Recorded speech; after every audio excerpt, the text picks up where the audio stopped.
We've never played the Big Ten in the regular season. That would be exciting, I think. That was Greg Sankey talking to Joel Klatt, who is about as big a Big Ten honk as you can get. An old Colorado player who now is responsible for color on Fox's Big Ten and Big 12 packages.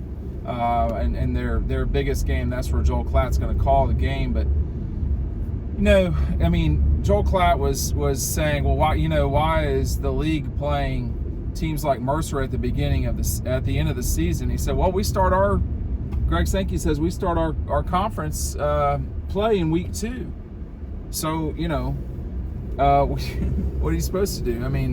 I didn't hear Klatt, complaining about Michigan playing Air Force or something like that at the beginning of the season. And this is just what it is. You can't control everything in terms of all these things. If the TV companies want to make sure that they get better games, they can force marriages between Ohio State and Georgia at the beginning of the season. They could strongly advocate for that at least. But I think the global point here with what Greg Sankey was saying is a curious one. Could we ever get into a situation where the Big Ten and the SEC play regular season games against one another? And the value there is pretty tremendous on a couple of levels. Number one, for the network folks, the broadcast television, the rights owners, they would get a chance to have Texas play at Texas play at Ohio State, Michigan come to Athens,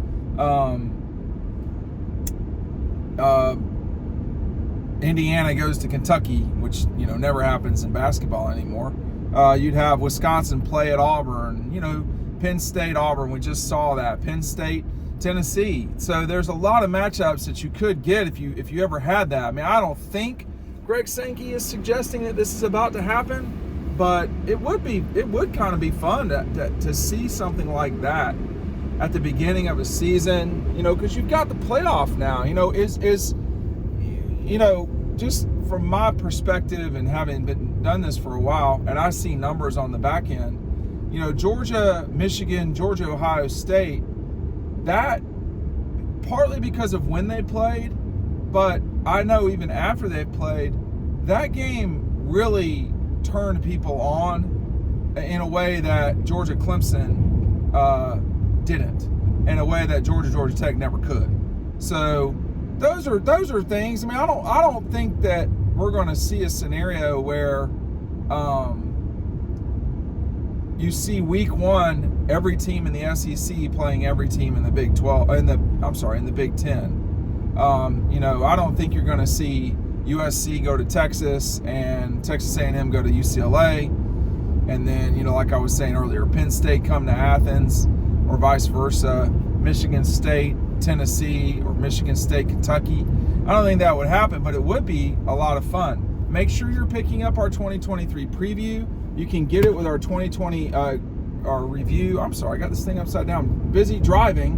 When you pick up Double Dogs, you're going to get our 2023 preview included. Make sure that you're taking advantage of this offer, because it's not going to last forever. We're going to have something new for y'all soon. If you like this offer, take advantage of it now, and we'll I'll get that in the mail to you probably this on Friday. But I'd be very curious to see what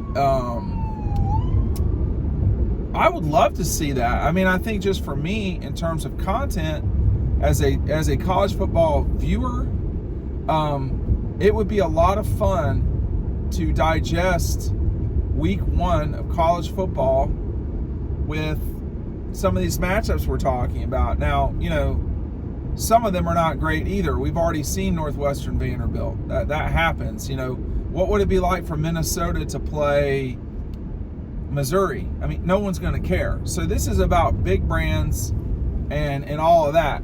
And I think it would be fun. The other thing is, too, if you lose the game now, it just doesn't matter like it did in the past. There's just not, you don't have the,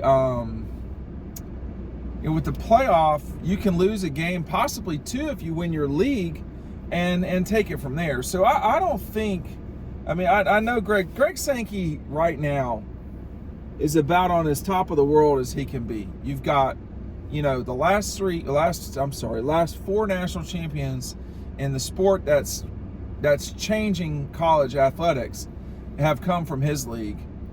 He has the 65-7 score. He repeats that nonstop. He has repeated that nonstop, and there's really not a comeback for that. I mean, it's not Georgia saying that. It's Greg Sankey, the commissioner of the league.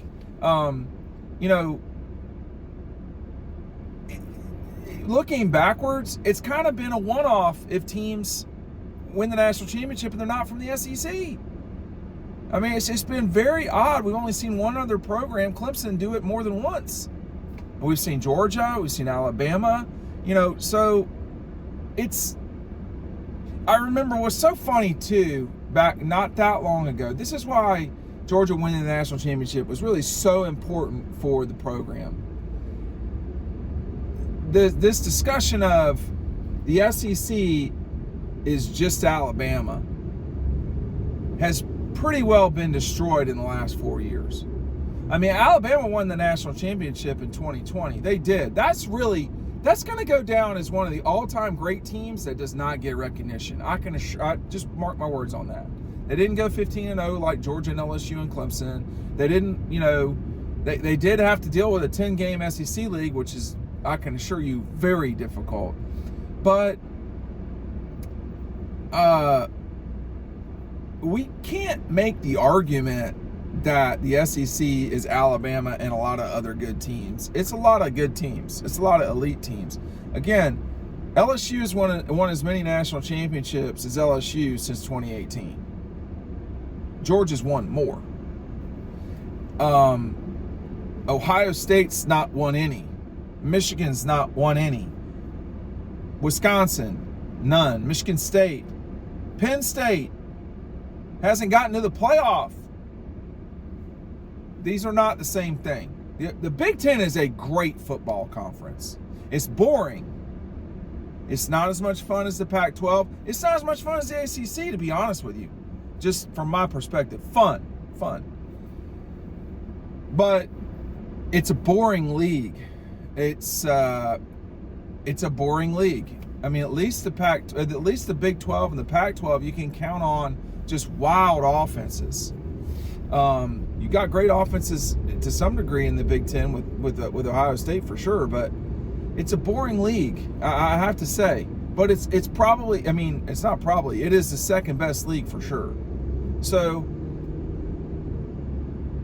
globally speaking here, I'd love the SEC and the Big Ten to have a one-off, maybe a 2-year situation where, one season Fox gets Ohio State at home against Georgia, and the next season Ohio State goes to Alabama, and that game is on Disney.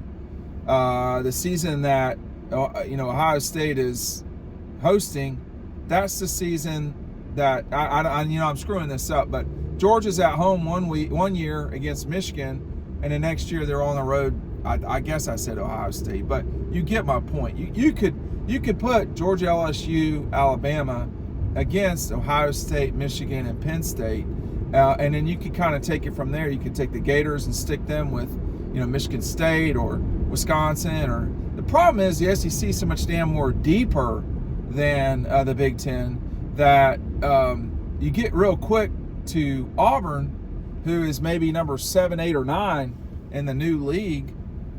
And I don't know who 7, 8, or 9 is in the Big Ten, but it's not a lot of fun. It's like Purdue. I mean, all due respect. I mean, they won their division last year. That division sucks.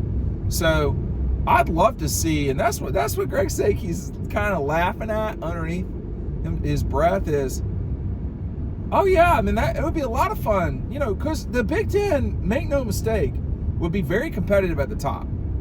I mean, the top of that league is very good.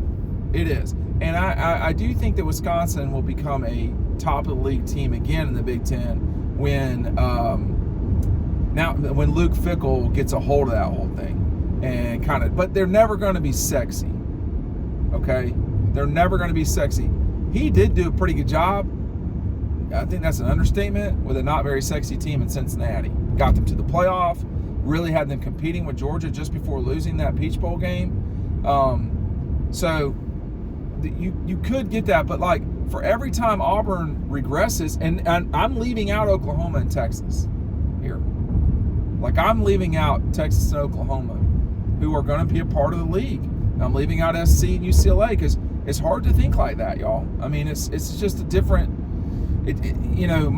Everyone, young people didn't need to hear this, but do not need to hear this. But for my whole life, it's never been that SC and UCLA have been in the Big Ten. You just immediately think Pac-12 or Pac-10. We've never had Texas and OU in the SEC. They were in the Big 8 in the Southwest Conference. They weren't even in the same conference for a long time, and now they feel like their future is in the SEC, which but it does take a little bit of time to get used to these things. So instead of Georgia and Ohio State, I mean, again, how far deep do you have to go to get to number 9, to where in this case perhaps it is Oklahoma who's number 9, to get them a viable name brand school from the Big Ten? It helps with SC and UCLA, it does, no question, but again, I think it'd probably still be Purdue or what's left of Northwestern. There would be a fun little thing, but because of Disney and Fox really kind of going at each other with these contracts and so forth, I just don't think that will happen. It would be a smart thing to do if you were Disney and Fox, and you could start the season with Ohio State at Alabama, Georgia at Michigan, Texas at UCLA, USC at LSU, and you just say, okay, we're stacking these games. That'd be a hell of a way to start off college football. I mean, I don't know if you could get better than that. That would be one amazing way to start off college football. But that's not going to happen because we've got contractual agreements that aren't going to make it happen. But it would be fun. I'd love to hear Greg Sankey's cackle after that weekend, because it wouldn't be close probably. I don't know how many times the SEC has to play the ACC in opening weekends. I mean, that one opening weekend in 21, Georgia beats Clemson, Alabama just destroys Miami. That was just not even competitive. And then whatever else happened. And it's just like, look, the league is the best league. It just is. And Joel Klatt's not trying to say it's not, but it's the best league. It would be fun, though, to see the elite teams of the SEC play the elite teams of the Big Ten in a 2-year scenario where you could kind of kick things off. It's a little late for that now, going into 24. Georgia's opening with Clemson and Atlanta. I wonder if Gary Stokan and them could get Ohio State to Atlanta for a game to play Auburn or whoever. How awesome would that be for the Chick-fil-A Peach Bowl? I think it'd be great. You'd have a ton of Ohio State fans in town, and it'd be a lot of fun. But this is just me rambling now. Make sure you're picking up the magazine and the book. Thanks for watching.